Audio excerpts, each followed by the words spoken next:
It was August 1975 in Henan Province, central China, and the land had forgotten what rain felt like. Fields lay cracked and pale under a sky that stayed empty for months, an uneasy stillness hanging over villages that depended on the next storm to survive. When the clouds finally gathered, people stepped out of their homes and looked up with relief, not knowing they were welcoming the beginning of a catastrophe. On August 4th, the first drops fell, not as a soft blessing, but as heavy, insistent blows against roofs and soil. The air turned gray, then black, as sheets of water slammed into the parched earth. What should have been a long-awaited answer to drought became a deluge that refused to stop. Hour after hour, day after day, the storm intensified. By the time 3 days had passed, more rain had fallen than the region usually saw in an entire year. Rivers swelled, breaking out of their banks. Hillsides began to ooze mud. Reservoirs rose with frightening speed. At the center of it all stood the Banqiao Dam, once a symbol of strength and certainty. Locals called it the Iron Dam, a structure built to tame the volatile Ru River and shield millions of people downstream. Its concrete face and earth-filled body rose high above the valley, holding back a reservoir that had long been seen as a promise of control over nature. But that promise now trembled under the weight of water piling up behind it, fed by the relentless fury of the storm. Inside the dam's control building, engineers watched the gauges with growing alarm. Numbers that should have moved slowly now jumped in dangerous leaps. Radios crackled with updates from upstream and downstream stations. More rain, roads washed out, smaller reservoirs already overflowing. The engineers ordered sluice gates opened wider, and torrents of water thundered out of the spillways. The sound, once a reassuring roar, now carried a note of desperation. They were fighting a battle against time and against a sky that seemed determined not to relent. But there were limits to what the dam could release. Over the years, sediment and debris had crept into the spillways, narrowing channels that had once been clean and efficient. Branches, trash, and silt churned in the flood, clogging the very structures meant to relieve the strain. As the storm intensified on August 6th and 7th, the outflow could no longer match the inflow. The reservoir behind Banqiao climbed higher, battering the dam's defenses with each passing hour. That night, the mood in the control room shifted from tension to dread. The water level was now brushing the top of the dam's protective crest, inching into the zone engineers had always sworn it would never reach. Warning messages were sent up the chain of command, and pleas went out for permission to take more drastic action. But communication lines were failing. Telephone lines snapped, telegraph wires went dead, and roads disappeared under mud and water. The dam stood, isolated beneath a sky that roared. Downstream, in the town of Daowencheng and other communities nestled along the river, the storm felt endless but familiar. People stayed inside as rain hammered their roofs and wind rattled shutters. Radios, where they worked, carried only fragmentary news of flooding elsewhere. Few knew that a wall of water was building just beyond the horizon, held back by a structure never designed for this punishment. Children fell asleep to the drumbeat of rain. Their parents lay awake, worried about crops, not yet about the dam. As August 7th bled into the early hours of August 8th, the reservoir climbed to a level beyond what the dam's designers had imagined. Up on the crest, workers ventured out into the storm, rain slashing into their faces as they stared into the darkness at a reservoir that seemed to touch the sky. Waves, driven by fierce winds, crashed against the top of the dam and spilled over in white, foaming sheets. Water was now overtopping the protective wall, spilling onto parts of the structure never meant to hold it. At around 1 a.m. on August 8th, the inevitable began. As water poured over the crest, it cascaded down the earthen downstream side of the dam. That slope, carefully engineered but never intended to face direct assault from rushing water, started to crumble. At first, the erosion was subtle, muddy trickles, small bites taken out of the surface. Then the flow intensified. The water carved channels, and those channels deepened into ravines as soil and rock were ripped away. Inside the dam, the structure groaned with the shifting loads. Cracks widened. A deep fissure tore across a section of the earth-filled wall, like a wound opening under unbearable stress. In moments, the narrow break widened, the rushing water clawing at its edges. The dam, once an unshakable presence, began to unravel before anyone could stop it. Then, with a sound that witnesses would later struggle to describe, the wall gave way. From the shattered heart of Banqiao, a colossal wave exploded into the valley below. Over 5 meters high and 10 kilometers wide, this was not simply water, it was a moving wall of destruction. In an instant, 600 million cubic meters of pent-up reservoir surged through the breach, accelerated by gravity in the sloping land. It raced downstream at nearly 50 kilometers per hour, shredding the dark countryside beneath it. Trees snapped like twigs. Houses, built of brick, wood, and earth, crumbled as if made of straw. The town of Daowencheng lay directly in its path. There was no siren, no warning loudspeaker, no time to organize an escape. One moment, the town was shrouded in heavy rain, its 9,600 residents mostly asleep, exhausted by days of storm. The next, a roaring sound filled the air, like continuous thunder, like 1,000 trains rushing at once. Some people woke just enough to hear it. A few opened their doors or windows and saw the impossible. A wall of black water, carrying debris, rising up out of the darkness, bearing down on them. In seconds, the flood struck Daowencheng. Streets vanished, homes shattered and were lifted from their foundations, turning into fragments in the churning chaos. People were swept from their beds, flung into the torrent, separated from their families in the blink of an eye.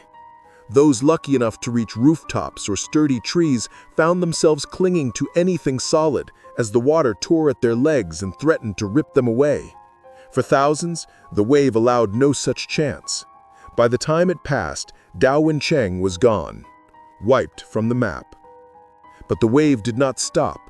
Fueled by the mass of water behind it, the flood surged onward, racing into new valleys, new towns, new fields. With each kilometer, it gathered more debris, parts of houses, uprooted trees, vehicles, livestock, and human bodies. Bridges that had stood for decades crumbled in seconds as the torrent hammered their supports. Roads disappeared under swirling, muddy water. Power lines snapped like threads, plunging the region into a darkness deeper than the storm itself. As Banqiao fell, other dams in the region faced the same overwhelming onslaught. Many were smaller and weaker, already stressed by the unprecedented rainfall. One by one, they too failed. The Shimontan Dam, second only to Banqiao in size, collapsed and released its own deadly surge. In total, 61 other dams gave way, each adding another brutal pulse to the flood racing through Henan. These failures turned isolated disasters into a cascading catastrophe, a chain reaction of destruction from reservoir to reservoir, valley to valley. By dawn, what had been a series of rivers and reservoirs had merged into a sprawling inland sea. The Huai River Valley, an agricultural lifeline, had become a vast, chaotic expanse of water and wreckage. Villages that once dotted the landscape were submerged. Fields that had been parched only days before now lay under several meters of water. People clung to the roofs of half-submerged buildings, to treetops, to fragments of wooden beams, shivering in the cold rain and muddy spray, waiting for help that could not easily come. Rescue efforts began as soon as the scale of the disaster became apparent, but the flood had shattered the very infrastructure needed to save lives. Roads had been erased, leaving rescuers unable to reach many of the worst-hit communities. Bridges lay in ruins. Whole stretches of land were now accessible only by boat or air, and there were not enough boats or helicopters for the millions affected. Communication lines were down. Messages sent from one town could not reach the next.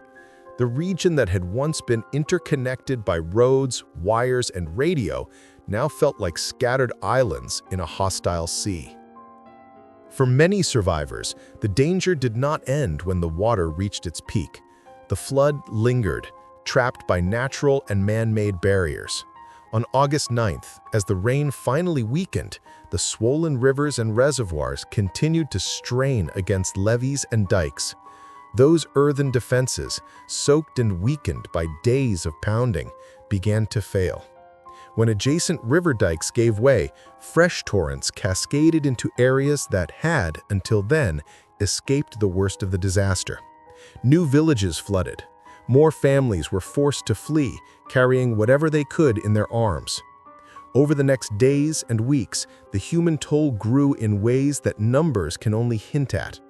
Official figures spoke of more than 26,000 deaths, but other estimates, looking not only at those swept away in the initial walls of water, but also at those who died afterward from disease, hunger, and exposure, suggested far higher numbers, up to 240,000 lives lost. Millions of people were displaced, their homes destroyed or so badly damaged they could never return. Between 5 and 7 million houses were ruined, turning families overnight from farmers and townspeople into refugees. The floodwaters covered approximately 12,000 square kilometers, more than 3 million acres swallowed by the muddy, contaminated water. Crops that had survived the drought only to welcome the rain were obliterated. Livestock drowned or starved. The smell of wet earth mingled with the stench of decay as days passed and the waters slowly, painfully began to recede. In some places, it took weeks before the ground emerged again, revealing not a return to normal, but a landscape scarred beyond recognition. When survivors finally stepped back onto dry land, they found their world transformed. Where houses had stood, there were now piles of broken brick and splintered wood.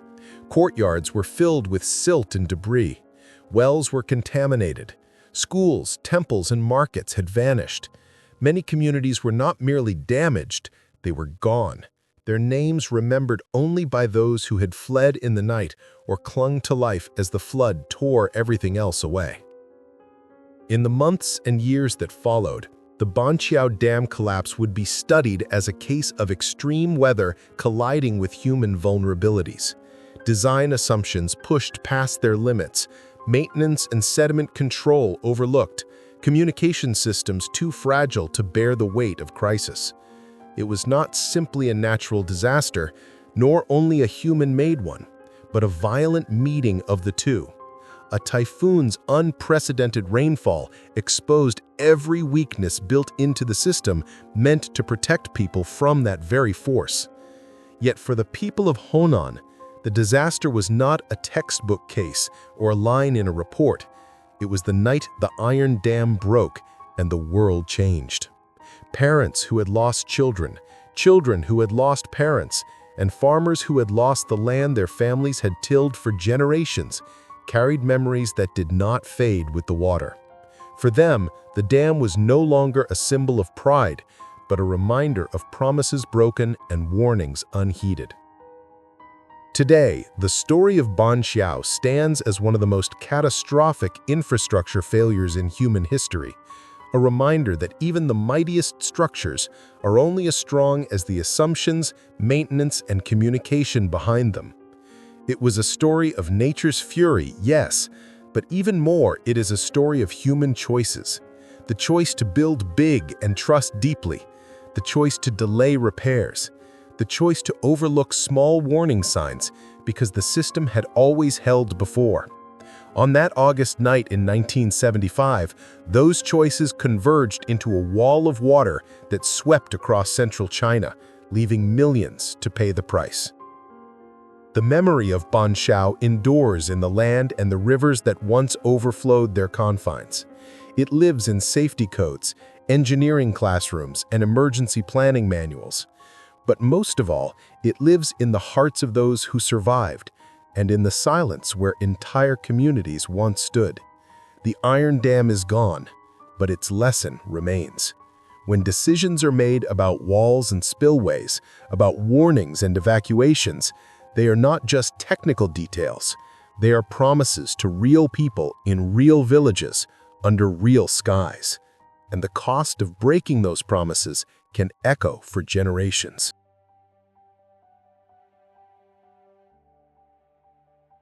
When talking about engineering disasters, it is easy to picture collapsing bridges or exploding factories.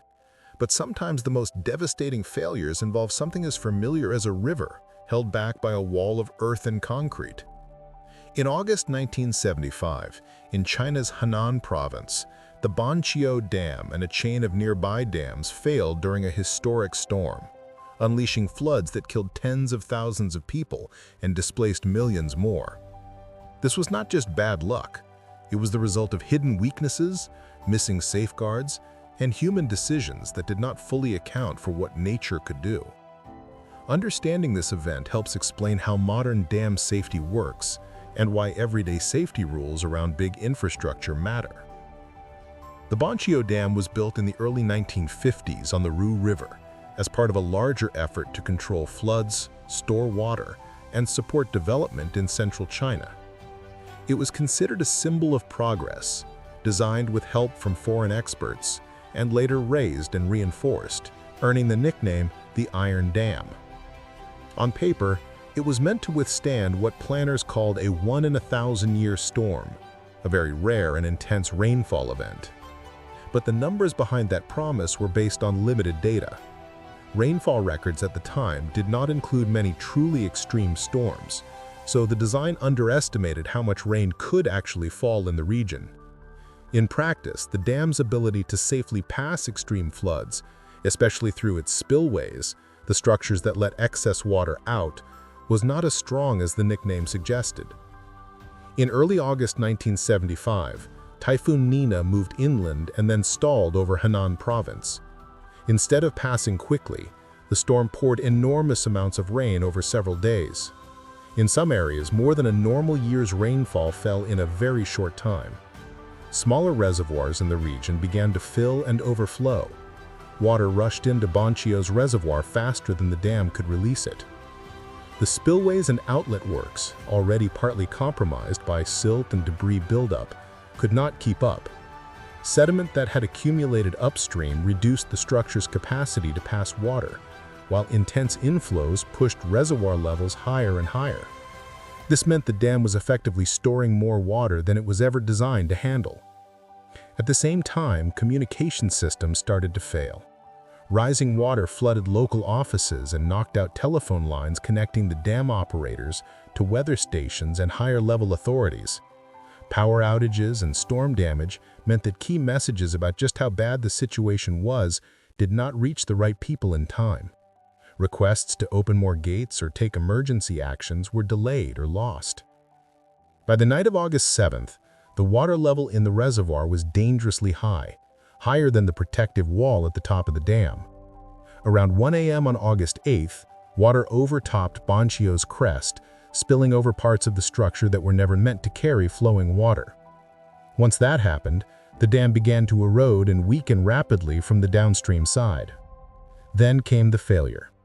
In a matter of hours, hundreds of millions of cubic meters of water surged downstream, forming a flood wave several kilometers wide that swept through towns and farmland. The collapse of Banqiao also triggered or coincided with many other dams in the region, turning a single infrastructure problem into a chain reaction of disaster. Looking back, experts generally agree that the Banqiao disaster was not purely a natural event, even though an extreme storm was the immediate trigger. It was a man-made catastrophe decades in the making. Several key weaknesses stand out. Underestimated floods and limited data. Designers relied on relatively short rainfall records to define a worst-case storm. Later analysis showed that the actual rainfall from Typhoon Nina far exceeded those assumptions, meaning the dam and its spillways were simply not sized for what really happened. Spillways and outlets too small and partly clogged. Banqiao's structures for releasing water, its spillways and gates, were designed with storage and everyday control in mind, not for extreme emergency release. Over time, sediment buildup and lack of thorough maintenance reduced their effective capacity even further. When the flood came, The water had nowhere to go fast enough. Communication and decision delays. As the storm intensified, dam staff tried to get guidance and authorization to release more water, but broken communication lines, damaged infrastructure, and confusion slowed responses. Some downstream areas received little or no warning before the flood wave arrived, leaving residents with almost no time to evacuate. Maintenance and management pressures. The political and economic environment around the time of construction and operation often pushed for quick results in grand projects, while making long-term maintenance and critical debate harder. Concerns about spillway size and safety raised by some experts were not fully acted upon, and routine inspections and upgrades did not keep up with actual risk. Technically, the disaster could have been reduced or possibly prevented with more conservative design choices, better understanding of extreme rainfall, more robust spillways, consistent maintenance, and faster, clearer decision-making during the storm. But all of those elements must work together. When several are weak at once, the system as a whole becomes fragile. Over time, the Banqiao Dam failure has influenced how engineers, regulators, and emergency planners think about large dams and flood risk. Even though details were not widely shared for many years, the event is now a key case study in dam safety. Important lessons include: design for more than a single worst case. Instead of assuming one fixed once-in-so-many-years storm and treating it as an absolute limit, modern practice often uses risk-based approaches. These methods examine a range of possible extreme events, consider uncertainty, and add extra safety margins for critical structures. Prioritize safe ways to release water. Modern dam projects place strong emphasis on having enough spillway and outlet capacity to safely pass very large floods. Many existing dams have been retrofitted with additional or enlarged spillways, auxiliary outlets, and emergency drawdown systems that can be operated quickly, including remotely if needed. Maintain and test critical systems. Sediment buildup, gate malfunctions, and blocked channels can quietly reduce a dam's real-world safety margin over time. Current dam safety programs emphasize regular inspections, maintenance, and periodic testing of gates, valves, and communication systems so that they work correctly when needed. Strengthen monitoring and communication. Today, there is far more focus on real-time rainfall and river monitoring, coupled with reliable communication links between weather services, dam operators, and emergency managers. If conditions start to resemble an extreme event, alerts can be escalated quickly and decisions made earlier. Plan for failure, not just success. Banqiao showed that assuming a dam is unbreakable is itself a risk. Modern practice encourages thinking through what if the dam does fail, and preparing downstream evacuation plans, warning systems, and land use policies to reduce the impact if the worst happens. In many countries, these lessons have contributed to stronger dam safety standards, more formal inspection regimes, and better hydrological analysis. Internationally, Banqiao is widely used in training and professional discussions as a warning about overconfidence and the importance of independent review. No dam can be called perfectly safe, just as no river can be completely tamed. But, in many regions, the specific chain of factors that led to Banqiao, undersized spillways, limited data, heavy political pressure, poor maintenance, and failing communications all at once, is much less likely in a modern, well-regulated setting. 3 broad changes make that so. Better information and more cautious assumptions. Engineers now have access to longer climate and river records, satellite observations, and advanced models. They can estimate extreme rainfall and flood flows more realistically and include larger safety buffers when designing or upgrading dams. There is greater awareness that climate patterns can change and that rare events may be more frequent than older statistics suggested. This encourages more cautious design and operation. Stronger systems around the structure. Modern dams are embedded in safety systems that include monitoring equipment, automated alarms, regular inspections, and trained operators working under clear rules. Communication technology, radios, fiber networks, satellite links, makes it harder for a major problem at a large dam to go unnoticed or uncoordinated during a storm. Better planning for people downstream. In many regions, there are now formal emergency action plans for dam incidents, including maps of potential flood zones, contact lists, and procedures for getting people out of harm's way. Public alert tools, such as sirens, text messages, and broadcast interruptions, help get life-saving information to residents in minutes rather than hours. These protections do not guarantee that nothing can go wrong, but they make a repeat of Banqiao scale far less likely where such measures are fully in place and maintained. For people who do not design dams, the Banqiao story still has practical lessons. 1. Take flood and dam warnings seriously. If authorities issue evacuation notices or safety instructions related to a dam or heavy storm, they are usually responding to information that is not visible from a window or a riverbank. 2.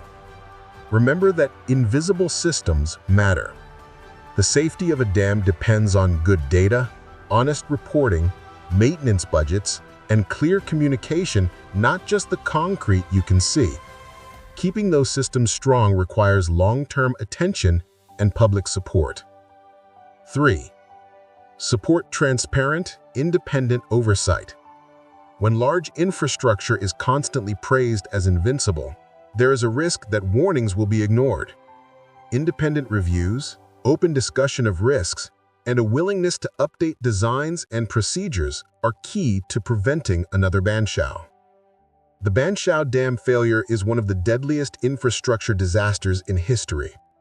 It shows how a structure that appears solid can fail when extreme natural forces meet underestimated risks, weak communication, and a lack of preparation. Remembering Banqiao is not only about honoring those who died. It is also about making sure that the lessons they paid for so dearly continue to shape how dams are designed, operated, and overseen. In that sense, the most important tribute is the quiet, ongoing work of checking assumptions, maintaining systems, and respecting the power of water and the limits of human control. If you enjoyed this video and want to learn more about engineering disasters and the lessons that we have learned from them, please consider subscribing to this channel.